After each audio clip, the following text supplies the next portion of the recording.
अनेकानेक भाषा भाषियों के वेश का झंडा। मेरा वीर रस थोड़ा अलग होता है, मैं इस तरह से नहीं पढ़ता हूँ। मैं तो सर, इसने कहा कि दमदार भाई आप भी वीर रस लिखा कीजिए। मैंने कहा कैसा लिखूं? उसने कहा कि देखिए दो ही सबसे बड़े दुश्मन हैं देश के, उन पर वीर रस लिखिए। मैंने कहा कौन कौन? बोला चीन पर लिखिए, चाइना हमें आंखें दिखाता है। मैंने कहा कैसी बात कर रहे हो? वो जिंदगी भर अपनी आंखें इतनी से ज्यादा खोल नहीं पाता। हमारे यहाँ मरने के बाद भी आदमी इतना खोल के मरता है, कहाँ से आंख दिखाता है? और चाइनीजों का हाइट आपने देखा है सर? चीन की नेशनल हाइट 2.5 से 3 फीट की होती है। पूरे चीन के फौजियों में आपने कोई भी 5 से 7 फीट का आदमी नहीं देखा होगा। गलती से भी अगर आपको चीन की सेना में 5-7 फीट का आदमी दिख जाए, यकीन मानना इस पचौरी गांव के पूर्वजों ने चीन की तीर्थ यात्राएं की होंगी। मैं मजाक नहीं कर रहा हूं। मैंने कहा वो क्या दिखाएगा भाई, वो तो खोल ही नहीं पाता जिंदगी में। तो कहा पाकिस्तान पे लिखो, हमारा बड़ा दुश्मन है। मैंने कहा भाई पाकिस्तान पे बहुत ज्यादा खर्चा करने की जरूरत नहीं है, हम काय वजह से ही खर्चा करें। लेकिन मैंने पाकिस्तान के लिए 4 लाइनें लिखी। मैंने कहा है दौलतमंद जो दुनिया में अपना धन दिखाएगा। पाकिस्तान के लिए क्या मतलब है? कोई मतलब, जिसकी जो प्रवृत्ति है वो अपनी प्रवृत्ति से कभी बाज नहीं आ सकता है। अगर इस बार ताली बजाना तो ऐसा बजाना कि दोनों हाथों के बीच में पाकिस्तान की रावलपिंडी आ जाए। मैंने कहा है दौलतमंद जो दुनिया में अपना धन दिखाएगा, जो अपने फन में माहिर है वो अपना फन दिखाएगा। तुम पाकिस्तान की हरकत पे हैरानी नहीं करना, जन्म से जो कमीना है कमीनापन दिखाएगा।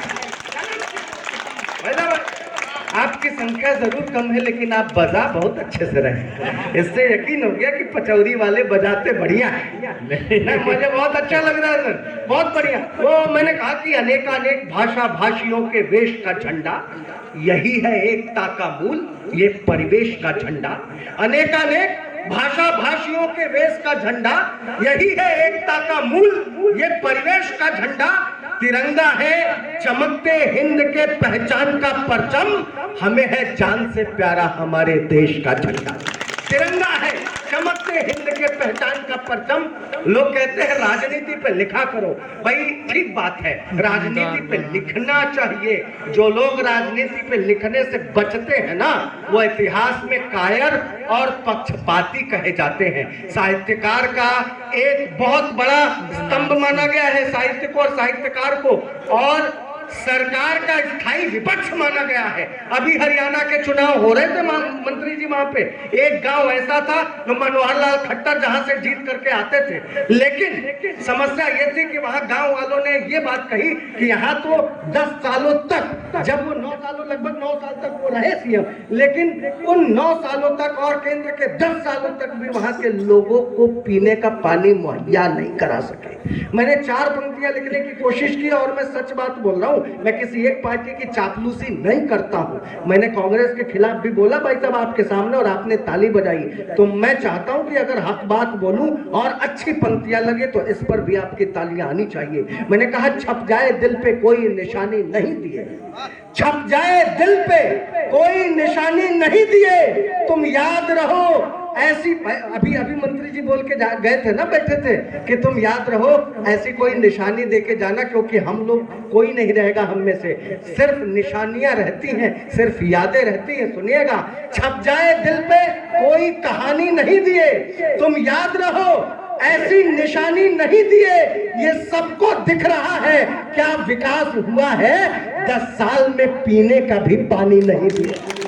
ये सबको दिख रहा है क्या विकास हुआ है, 10 साल में पीने का भी पानी नहीं दिए।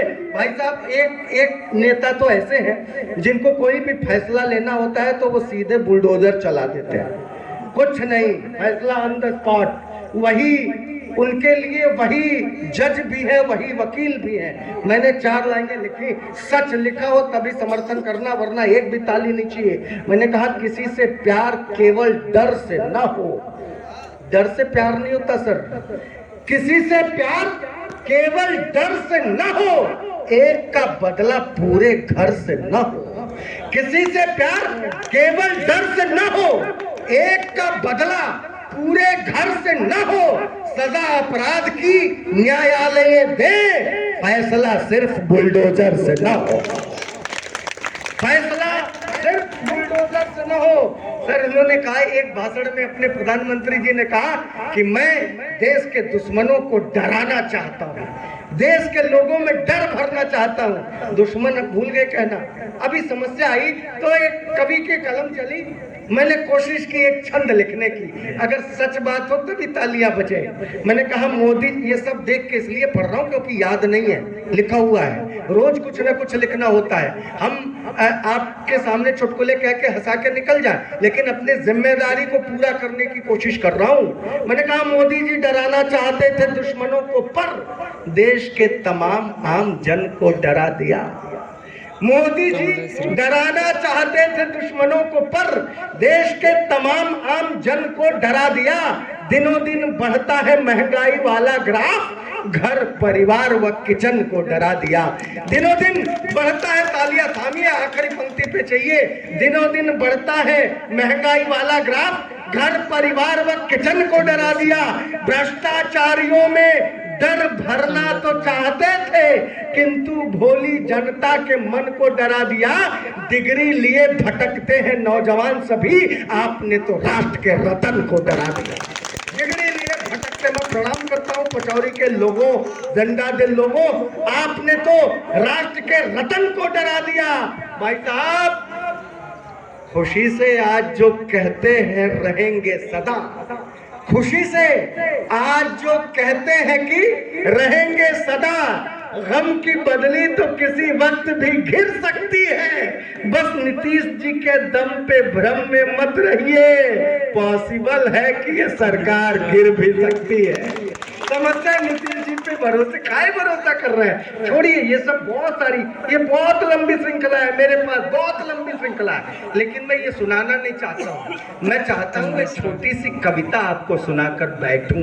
ये मेरा फर्ज था कि सरकार को आईना दिखाऊं। राम मंदिर बनाया सरकार ने, बहुत बढ़िया काम किया। मैं सिर्फ एक पक्ष नहीं देखता, मैं कवि हूँ इसलिए दोनों पक्ष देखता हूँ। सरकारें पहले भी थी, मंदिर पहले भी बन सकता था, लेकिन नहीं बना। इस सरकार ने अपना हौसला दिखाया और राम मंदिर बनाया। इसके लिए मैं मोदी जी को प्रणाम भी निवेदित करता हूँ। राम मंदिर बनाया, बहुत अच्छा काम किया। और मैं सिर्फ राम के नाम से कुछ नहीं होता सर, हम हिंदुस्तान के लोग, हम भारत के लोग पूजा करते हैं तो सिर्फ राम की नहीं करते। राम सिर्फ नाम नहीं है, राम के पीछे जो गुण छिपा है हम उसको देखने वाले लोग हैं। मैं एक छंद निवेदित करता हूँ, थोड़ा सा ट्रैक से हट के काम करने की कोशिश करता हूँ। मैं ऐसे महफिल खोजता हूँ कि मुझे बिना भीड़ वाली महफिल मिले, ताकि मैं प्रयोग कर सकूं। नया प्रयोग अगर सफल रहा तो पूरे हिंदुस्तान में कविता घूम के बांटूंगा। माँ पिता का मान रख, काट लिया वनवास, ऐसे संस्कारियों का चित्र पूजते हैं हम किसकी पूजा करते हैं सर? हाथ खोल के बैठिए दादा। माँ पिता का मान रख, काट लिए वनवास, ऐसे संस्कारियों का चित्र पूजते हैं हम। मित्र को दिलाया हर खोया हुआ स्वाभिमान, मित्रता निभाने वाला मित्र पूजते हैं हम। नारी अस्मिता के लिए युद्ध किए रावण से, ऐसी उच्च भावना पवित्र पूजते हैं हम। लाज मर्यादा की बचाई पुरुषोत्तम ने, राम नहीं राम का चरित्र पूजते हैं। लाज मर्यादा की बचाई पुरुषोत्तम ने, राम नहीं राम का चरित्र पूजते हैं हम। तो मैं चाहता हूं भगवान राम के जयघोष में ये पूरा ग्राम शामिल हो जाए। हृदय जो हो पतित पावन, सदा निष्काम की जय हो। मेरे साथ आप सब लोग बोलेंगे जय हो। अगर हिंदू धर्म में विश्वास हो, और हिंदू धर्म किसी एक पार्टी की पपौती नहीं है, हिंदू धर्म जितना मोदी जी का है उतना ही ओम प्रकाश जी का भी है। इसलिए एक साथ जयकार होना चाहिए। हृदय जो हो पतित पावन, सदा निष्काम की जय हो। हृदय जो हो पतित पावन, आवाज नहीं आ रही है सर। हृदय जो हो पतित पावन, सदा निष्काम की जय हो। जिसे लिखने से पत्थर तैरते उस नाम की जय। हृदय जो हो पतित पावन, सदा निष्काम की जय हो।